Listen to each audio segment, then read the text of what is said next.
वर्ष 2016 में असम में हार का मुंह देखने के बाद इस बार कांग्रेस ने मुस्लिम तुष्टीकरण करने वाली और बांग्लादेशी घुसपैठियों का समर्थन करने वाली पार्टी एआईयूडीएफ से गठबंधन कर लिया है।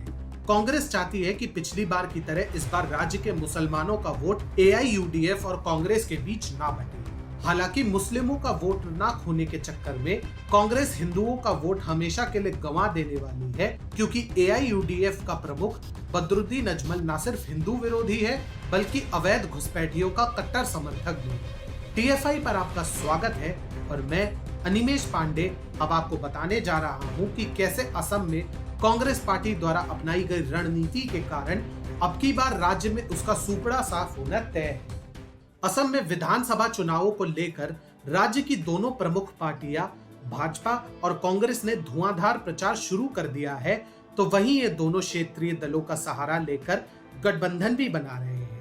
लेकिन कांग्रेस ने इन चुनावों में एक बार फिर अपनी घिसी पिटी मुस्लिम तुष्टीकरण की राजनीति का रास्ता अपनाया है। कांग्रेस ने इस बार फिर राज्य की मुस्लिम तुष्टीकरण करने वाली और बांग्लादेशी घुसपैठियों का समर्थन करने वाली पार्टी एआईयूडीएफ से गठबंधन कर लिया है।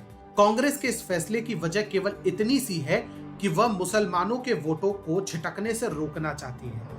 हालांकि उसके इस कदम से मुस्लिम वोट भले ही ना छिटके, लेकिन अब हिंदू वोट एक मुश्त बीजेपी के खाते में जाएंगे और आखिर में कांग्रेस के लिए यह फैसला आत्मघाती साबित होगा। कांग्रेस पार्टी के रवैये को देखकर यह कहा जा सकता है कि अब वो राज्य में मुस्लिमों के एक मुश्त वोट को लेना चाहती है। कांग्रेस और एआईयूडीएफ के अलग अलग चुनाव लड़ने की स्थिति में मुसलमानों के बीच भ्रम की स्थिति बनती है, जिसके चलते फिर समुदाय का वोट बंटता है और नुकसान कांग्रेस का होता है। ऐसे में इस वोट बैंक को बचाने के लिए कांग्रेस ने असम की राजनीति में मुस्लिम तुष्टीकरण को बढ़ावा देने वाली बदरुद्दीन अजमल की पार्टी एआईयूडीएफ के साथ गठबंधन कर लिया है। अगर वर्ष 2016 के विधानसभा चुनावों की बात करें तो कांग्रेस नेता और पूर्व मुख्यमंत्री तरुण गोगोई ने एआईयूडीएफ के साथ गठबंधन नहीं किया था। उस समय पार्टी ने असम के हिंदू वोटरों के समर्थन के आधार पर भाजपा को चुनौती दी थी। हालांकि कांग्रेस को इसका फायदा नहीं मिला और पार्टी को मात्र 26 सीटें ही मिली। भाजपा की जीत के बावजूद कांग्रेस को संतोषजनक सीटें मिली थी, लेकिन अब कांग्रेस अपने ही पैर पर कुल्हाड़ी मारने की तैयारी कर रही है और अब की बार उसने केवल मुस्लिम वोटों के आधार पर चुनाव में उतरने का फैसला लिया है।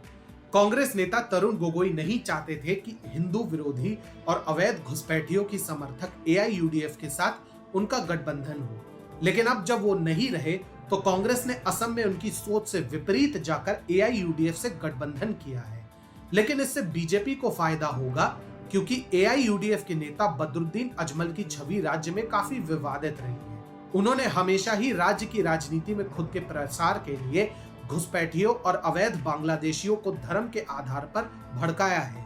असम में एनआरसी का विरोध करने वालों में बदरुद्दीन अली अजमल का नाम मुख्य तौर पर लिया जाता है। बदरुद्दीन अजमल की छवि हमेशा ही विवादित रही है। उनके काफिले में उनके समर्थक पाकिस्तान जिंदाबाद तक के नारे लगाते रहे हैं, जो कि किसी भी देशभक्त भारतीय को बर्दाश्त नहीं होगा। बदरुद्दीन अजमल वही शख्स है जिन्होंने असम में नागरिकता संशोधन कानून का विरोध किया था। इस कानून का विरोध कर उन्होंने साफ संदेश दिया था कि वो और उनकी पार्टी इस देश में घुसपैठियों को नागरिकता दिलाने के लिए काम करते रहेंगे।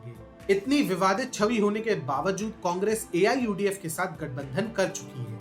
इस गठबंधन में इस बार एआईयूडीएफ को करीब 15 सीटें दी गई हैं, जिसके चलते राज्य की राजनीति में कांग्रेस के ही कुछ नेता नाराज होकर पार्टी छोड़ रहे हैं।